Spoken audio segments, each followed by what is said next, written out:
Want to transform your basic arpeggios into something pretty spectacular? Well, it's time to level them up with inversions.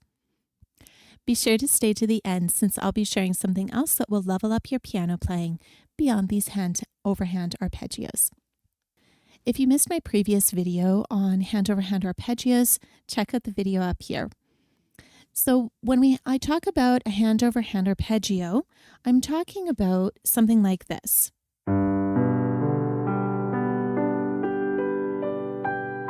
And back down.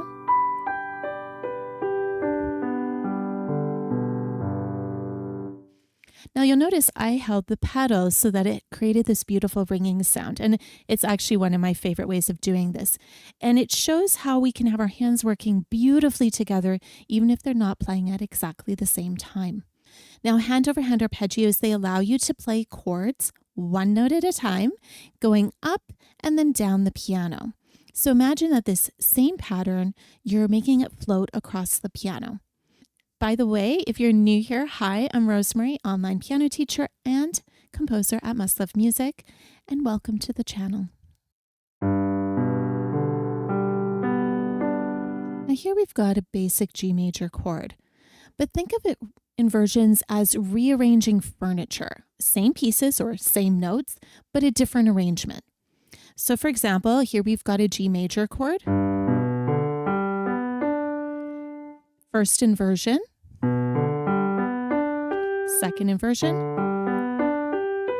and you can do that going up or going down, and you can even play them.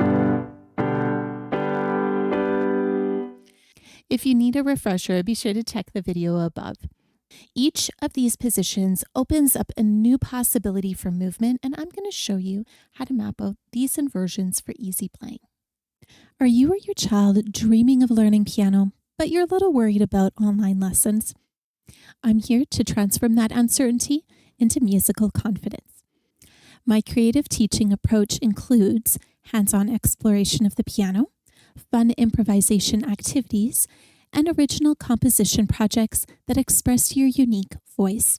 So whether you're a complete beginner or have some experience, you'll create music from your very first lesson.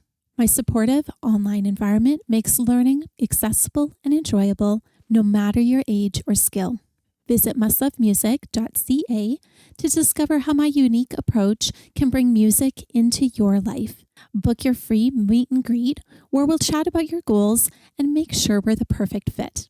Limited spots are available, so book your meet and greet today. Now let's get back to the video. The first thing we want to do is map out our hand positions. This gives you a bit of a shortcut when it comes to playing with new chords.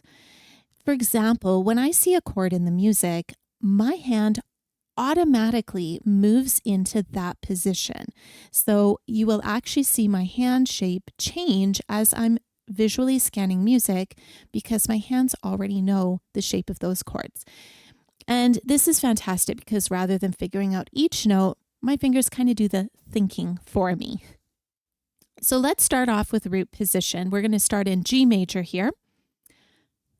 G, B, D, and then G, B, D. Notice how your hands, they fall naturally on alternate spaces. We're playing this note, we're skipping one, we're playing the next note, skipping one, and playing the next note. Depending on how big your hands are, if you have larger hands, then you may find that your fingers feel a little squished, but for most people, just having one finger per note works really, really well for this. I'm going to call out finger numbers this time actually, just so that as we're talking about inversions, it'll help you out a bit. 5 is my pinky, 3 is my middle finger, and 1 is my thumb. And then my right hand, 1, so thumb, 3, middle finger, and 5, which is my pinky. 5, 3, 1, 1, 3, 5, 5, 3, 1, 1, 3, 5, and I could go back down. Pause the video if you need to. Try this out going up and down, and I recommend say the finger numbers. That'll help you out as well. First inversion, or any of our versions, what we're doing is taking the bottom note and we're moving it up an octave. So that G that we have there is going to move here. So I'm going to let go of that one. and play these ones. Same notes, different arrangement. So now we're going B, D, G, B, D, G, B, D, G, and going back down.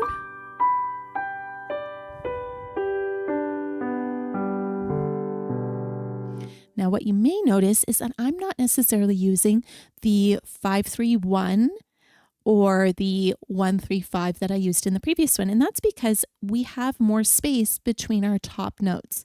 So in this case, we still have 5-3-1 in our left hand, but now we've got 1-2-5. So 2 is your pointer finger. And we keep going, 5-3-1, 1-2-5, and then back down, 5-2-1, 5-3-1, 5-2-1, 5-3-1. Now we've got our second inversion. So from this first inversion, right, we moved our G up. Now we're going to take the B and we're going to move it up. And same thing over here. So now we're playing D, G, B, D, G, B, D, G, B, D, G, B. You'll notice I'm not singing because I cannot reach those high notes. B, G, D, B, G, D, B, G, D, B, G, D. If I was doing finger numbers again, now you'll notice that we're actually all changing up. So remember how before we had 5-3-1 still in our left hand? Now it's 5-2-1, and on our right hand it becomes 1-3-5. And again, we go down.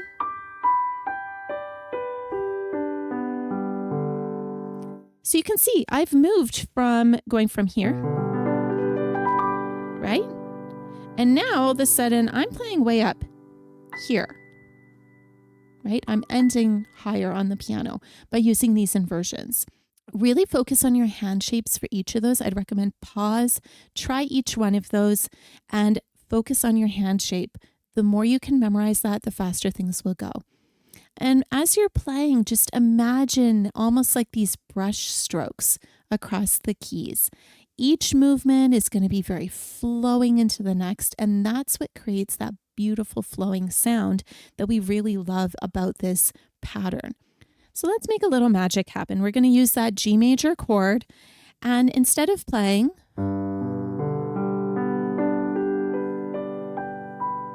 what if I decide I want to change the inversion going down? I want to make it sound a little better. Well, then I would move and maybe I do a second inversion going up. And then root position going down. So without me cueing at all, this is what it would sound like.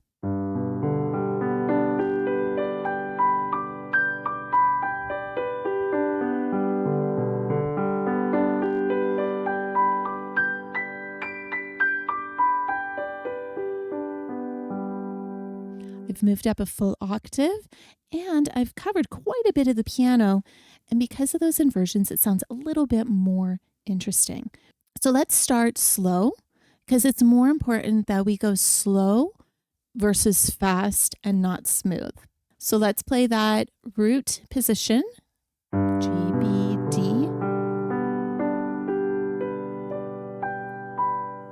Okay, now let's move our G to the top. Keep the other notes the same.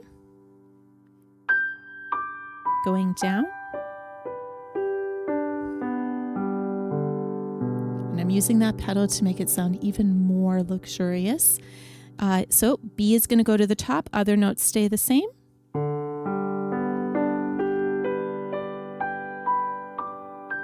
And let's move that D all the way up.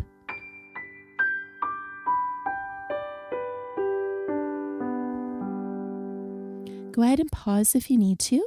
Try this out, whether you're able to play it with me or not. You don't have to start on a root position, actually. That works out really well because it makes your songs more interesting. Now, what would this sound like in a song? Well, what if I go, I'll play just a little bit as is, and then I'm going to add a different inversion, and you tell me in the comments what you think.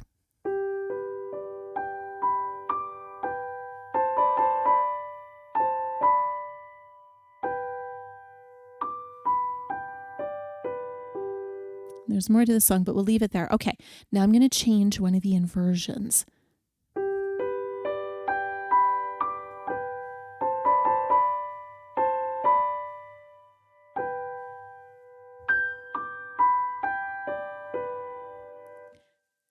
So just changing the inversion for one of those times that I was playing the chord makes it sound different already. So let me know, did you like the inversion change? I'm looking forward to reading the comments on that one. You may come across a few challenges as you're learning hand-over-hand arpeggios, specifically with inversions. For example, remembering what notes to play. It's one thing to play a G major chord, but when you start adding inversions and trying to remember what note is supposed to go where in what order, it can get a little confusing. So using something like gems, you can get them from the craft store, or Legos, as long as they're not going to fall into your piano. Anything that's big enough to fit on the key without falling in is a great option. And you can even put it further down or higher on the piano so you can glance at it to get a sense of where you need to go and still be able to play. There can also be challenges with finger coordination. So using the same fingers each time that you play a particular type of inversion is really important. And the reason that my fingers can automatically go into those chord positions is because I use the same finger numbers every single time that I see a chord like that. And it doesn't matter. It could be a G major chord like we did, C major, A major. It doesn't matter. There might be slight modifications depending on what black keys are involved, but really the hand shape is going to stay about the same. And so you can really fast track your learning and your mastery of this if you just make sure you use the same finger numbers every single time. In terms of practice strategies, because we get better when we practice something, when we repeat it many times, the first thing is focus on your hand shape. How do the keys feel under your hands? This is, again, like I've mentioned, super important. You can almost have like your eye sees it and your fingers know what to do. I actually prefer that. I feel like it's a lazier way of playing because I don't have to think about every single note. If you have smaller hands, and me too, I do have small hands, if needed, you can actually roll your wrist as you move to the next note. And this keeps a very smooth sound and movement, but it does help you reach the notes. So just remember, we're not playing notes. We're not playing just notes, I should say. We're creating flowing music. When you're playing your arpeggios, regardless of whether it's root position first or second inversion, always looking ahead to where you need to be. That way your hand is in position, whether it's crossing over or whether it's crossing under. That's what helps create that smooth sound. Isn't it amazing how combining inversions with hand-over-hand arpeggios can transform your playing? Now, if you're looking for more inspiring patterns that'll make you sound like a pro, be sure to check out the 2 Hearts, 1 Piano playlist. Thanks for watching and happy playing.